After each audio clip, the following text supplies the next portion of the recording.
Yo, what's up? Magandang umaga po sa inyo. Welcome to Baon Serye 24. Ano kayang ginagawa ni Lola? Hinihimay ang isda. Tilapia pala to. Baon po, Lola. Salamat po. Oh, nakalimutan na naman ang kiss. Kiss na kay Lola. Oh, ayun oh.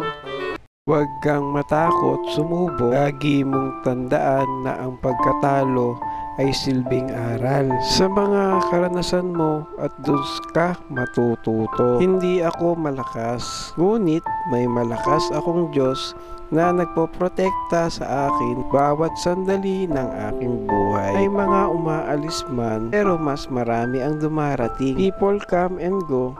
Ika nga nila. Oo nga naman. Pero pahalagahan ko ito. Kahit na may maganda o hindi maganda kang naidulot sa akin, mananaig pa rin ang kapatawaran at pagmamahal. Iwanan mo na ang lungkot at lumbay. Mabuhay ng masaya at huwag sumabay sa agos ng problema. Daan palagi na kung wala sa'yo ang bagay na gusto mo, mas mabuting gustuin mo ang bagay na mayroon ka. Sa ganito natin mahanap ang tunay na saya. Palaging ipaalaala sa iyong sarili na ikaw ay pinagpala sa maraming paraan. Huwag kalimutan magpasalamat. Ilan ka ba magigising sa katotohanan